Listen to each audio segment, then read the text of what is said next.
Hello and welcome to part 1 of Mr. Dapperton's dark and delusional past. In this 2-part series, we're going to look into the character of Mr. Dapperton as well as his disturbing history. Part 1 will mostly comprise of his channel as it stands currently, while I tackle some of his beliefs and recent dramas, over time revealing some of the cracks into the malevolent misdeeds of his past that he seemingly covered up.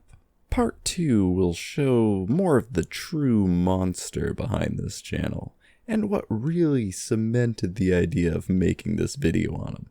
With that out of the way, let's get into this.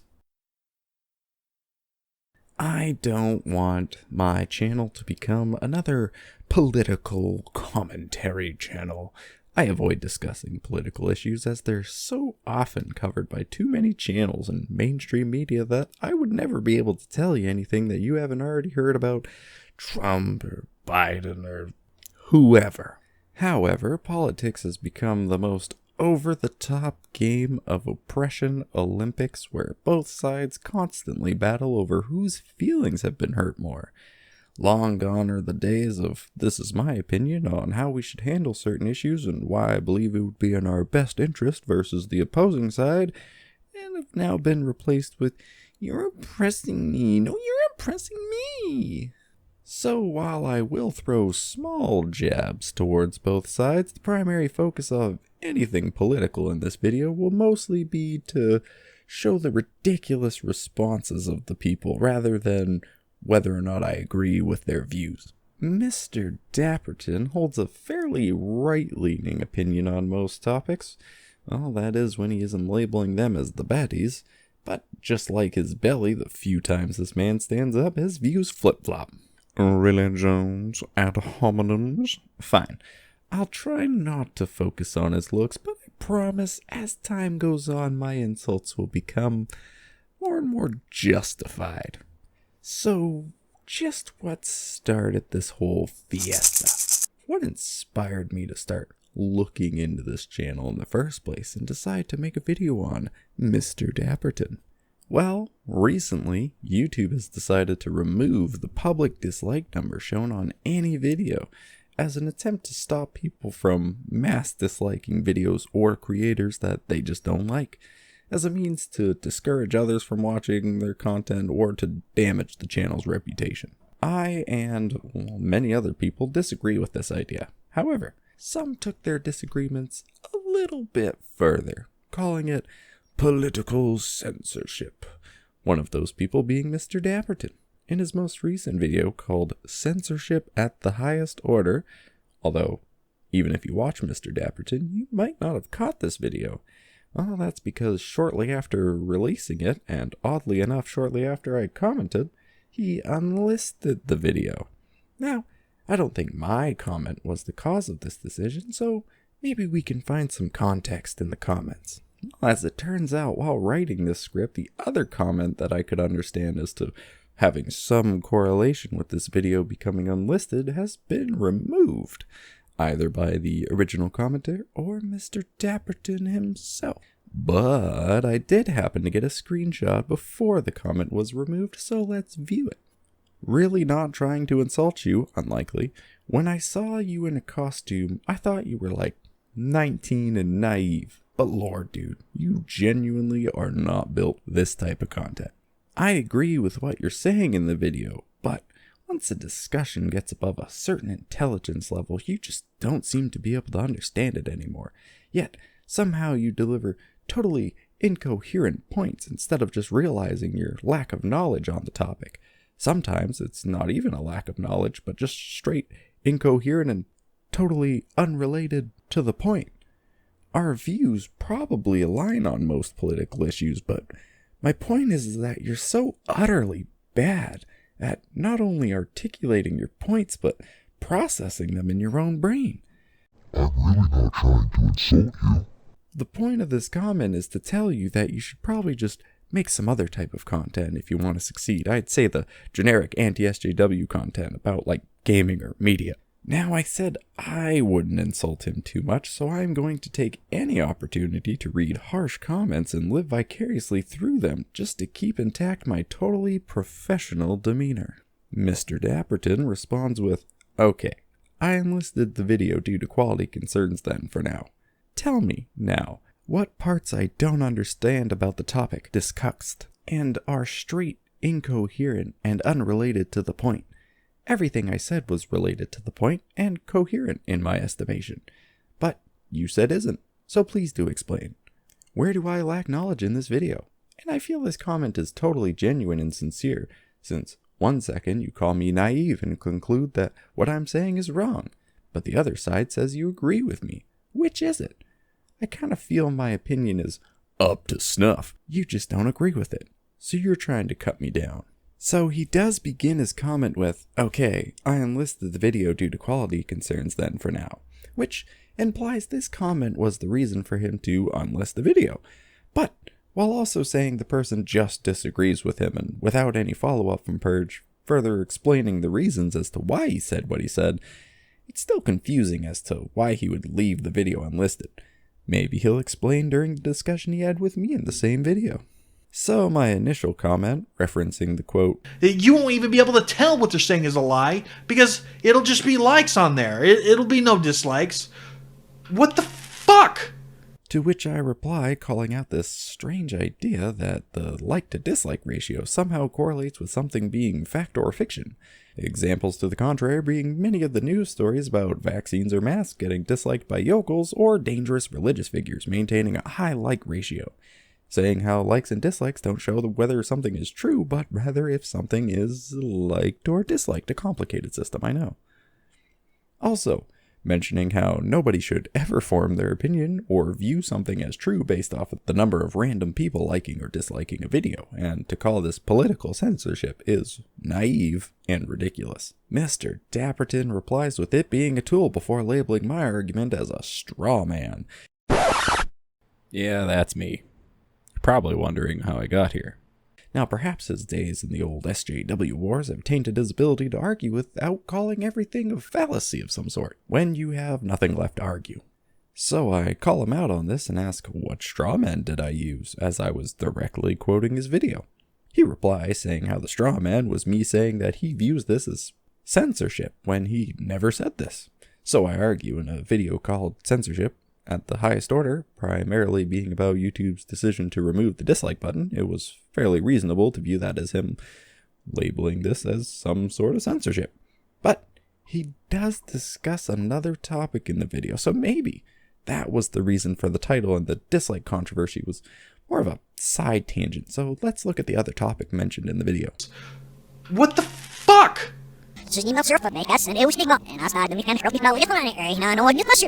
There's something going on here, and I don't think a lot of people are connecting the dots on it. I'll get to it in a second, but first let me just bring up something that needs to be talked about. Well, there we go, right? This proves that his dislike tangent wasn't the primary focus of the video, and I just mistook the title, right? Well, if we continue watching, we'll see that the actual tangent was about right-wingers being the only ones to get fact-checked. There's something going on here, and I don't think a lot of people are connecting the dots on it. I'll get to it in a second, but first let me just bring up something that needs to be talked about. Okay, us as right-wingers are fact-checked on everything we say. Whether it be true or false, we're fact-checked. A lot of times we're fact-checked when we're not even wrong. They just say we're wrong, and then later we find out that what we said was true the whole time. While the left wing and mainstream media is left without the ability to be fact-checked. Before transitioning into the main topic with this line. But here's the thing that people don't really connect the dots about. Okay, so they made it so that you are fact-checked. The individual is fact-checked on social media. But the mainstream media and the corporate media never fact-checked anymore because the dislike button was disabled on YouTube. So they're not being held accountable for their lies. Okay, they can lie as much as they want. They can't be downvoted or ratioed or anything. You won't even be able to tell what they're saying is a lie because it'll just be likes on there. It'll be no dislikes. What the fuck? What the fuck?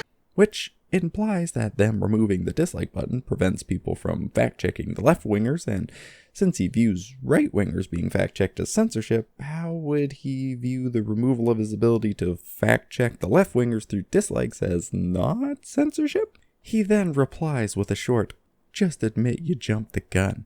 God damn. I then double down, questioning why I should admit that I jumped the gun when in a video called Censorship at the Highest Order, where the primary focus of the video is talking about YouTube removing the dislike button, when he's now arguing that those are unrelated, I guess, since he won't admit that he views this as censorship and continues to think that I put up some sort of straw man. Since, I mean, he never really called the dislike button being removed as censorship, right? Well, while doing research for this video, I came across another video he made called Government Destroys the First Amendment, where he says this. The government is now trying to get rid of the dislike button on YouTube. This is censorship. They're trying censorship at every point they can.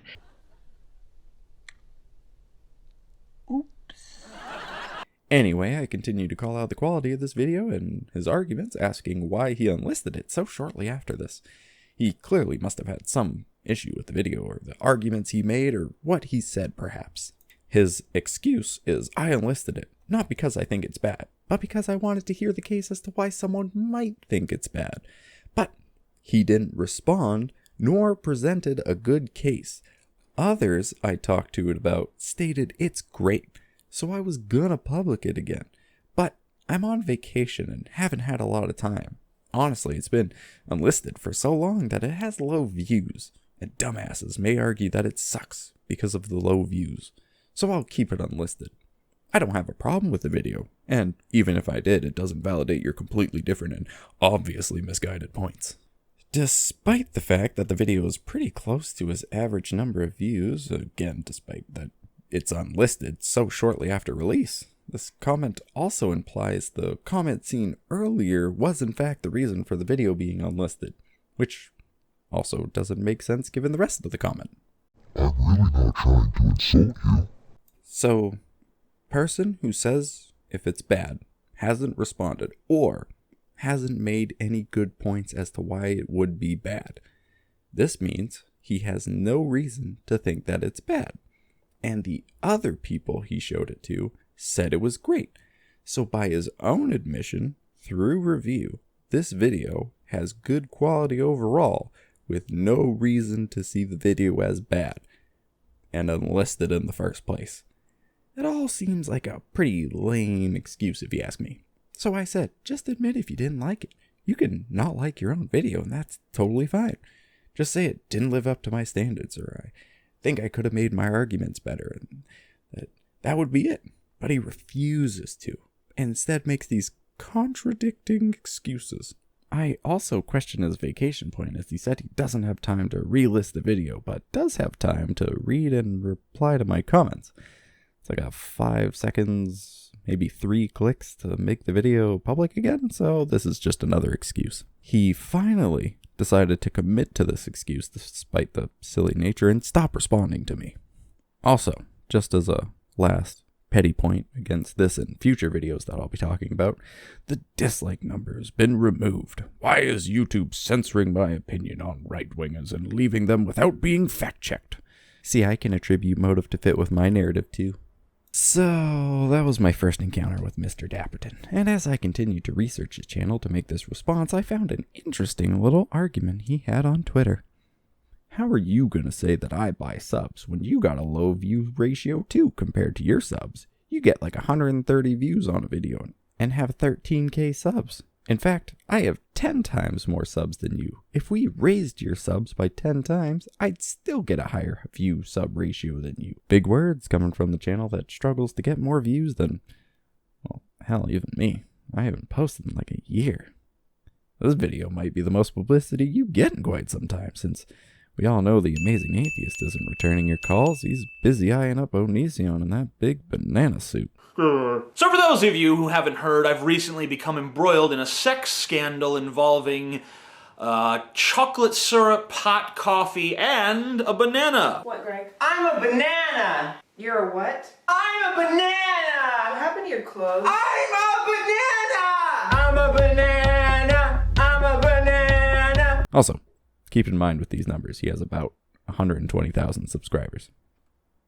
Some other funny details I found out about Mr. Dapperton was from an argument he had with another channel by the name of Emperor, I'm not going to say this name right, Zarikar, starting with the video Emperor vs. Anarchy, in which he calls out Mr. Dapperton for lazily mirroring videos as a way to get views on bigger topics as his channel dies, while labeling this as helping the little channels out by promoting their work, where he in fact forgets to mention the channel's name or link to the channel afterward.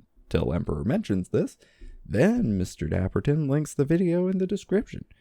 But at least he linked to the stream that the viewers had already watched by watching the mirror, so he got that.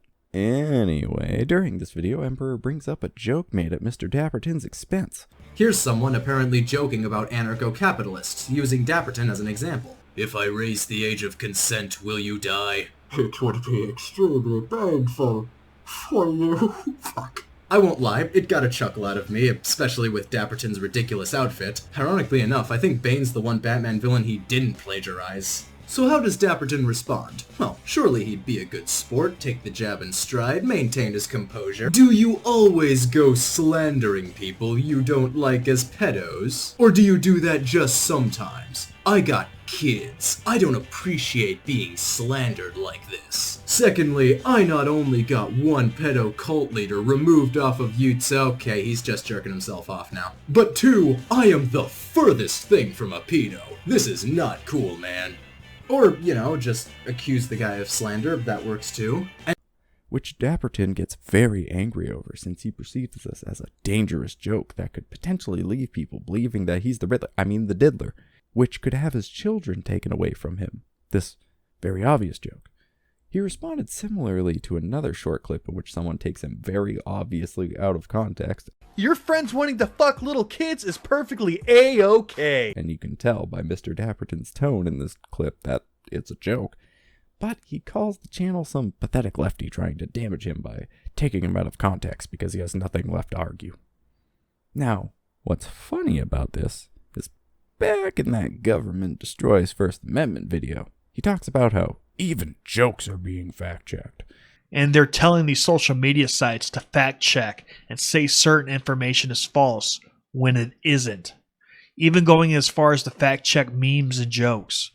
Why would they fact check things that are clearly jokes unless they were trying to suppress the right-wing movement from gaining popularity? Just to further his belief that the government's out to get you. I mean, why would they censor and get upset over a joke? One of the examples being when Joe Biden called the troops stupid bastards, which, yes, while technically true, the context is important, since if you read that just as is, you think, wow, he's awful. He's just insulting the troops for no reason. He must hate them. Like someone points out on social media that Biden called troops stupid bastards. That is actually factually 100% true. The fact check says this is false information somehow, even though it's absolutely true. He did say that. The fact check says it's only a joke. So how is that false information? It never claimed he was serious. It only claimed that he said it. Your friends wanting to fuck little kids is perfectly A-okay. But that's what Dapperton's complaining about in this video. He doesn't seem to want context to anything factual. Look at this. It says COVID-19 masks don't even protect from COVID-19. And even the fact checker says, yeah, that's true. That's 100% legitimate. But you're misinterpreting it. How is it legitimate and how are you misinterpreting it all at the same time? That doesn't make any sense. What they mean to say, it's legitimate, we just don't like it. What's there to misinterpret? Either it's true or false. He mentions how masks don't prevent you from getting COVID when that's not the point of them. They prevent you from spreading COVID. But conspiratards will take this out of context. I mean, masks don't do anything to help with COVID by twisting a technically true statement and avoiding the context to mislead people into following their beliefs. I mean, look at this. They are simply labeled false information because the government knows you're stupid. Wow, what a bully. He said you're stupid.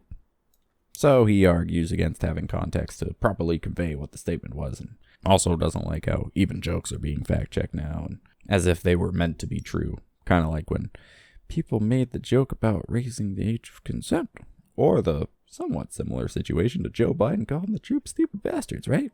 So it'd be super awkward if Mr. Dapperton followed that with a video trying to make it seem like he's insulting the troops rather than joking with them. You are really bad at this. Now, it was around this point where I started seeing videos revealing the cracks into who he really was years ago. Videos like The Red Pill, Take It Now, where he constantly goes off about how the left run everything, and it's like we're in some sort of Matrix world. And he really runs with that point, making sure we all know that it's kind of like the Matrix world and how the left run the world. Let me show you the ways that we sort of live in a fucked up Matrix movie. Basically, we live in some sort of fucked up Matrix movie where the leftists control the world. Is that it's all smoke and mirrors. It is like the Matrix because the left control everything. So you live in this made up world where every leftist opinion is correct when it's not. And the leftists could do this because they control every major institution in the country. But don't worry about any of that. Go back to sleep, little sheep. Just another large leap into the leftist matrix. Almost like how some people view the Illuminati do. Foreshadowing, oh my god.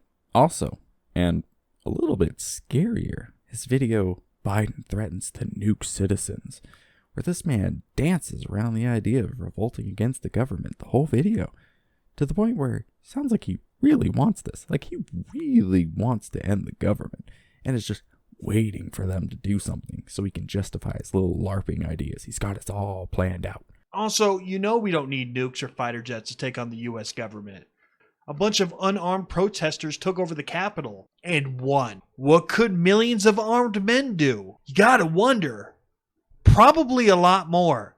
Probably enough to make the United States government to surrender. Imagine what millions of US citizens could do with modern weapons. Yeah, a lot more. Also, if US citizens shut down the grid and pinch the locations where fighter jets are being accessed and pinch the locations where nukes would be accessed, then what could the government do, really? The government would be overwhelmed. You know what I think? I think the government's becoming maybe a tad too tyrannical, and they're getting scared of the U.S. citizens. So they want to take the power away from the U.S. citizens so they can continue to grow their power as government loves to do. That's what I think. What do you think? You're not putting up a fight. The biggest fight you put up is putting on your pants each morning. Okay, I know. More ad hominems. But I promise, my insults will be more justified in part 2. Speaking of which, unfortunately this video is getting long enough as is, and my script is currently over 5,000 words, and it's not even done yet. So I'll be splitting this into 2 parts to avoid an overly long video. But part 2 is where the whole thing goes way off the rails, and what really got me to make a video on Mr. Dapperton. So be sure to come back for that. It'll hopefully be out shortly after this video, and it gets wild.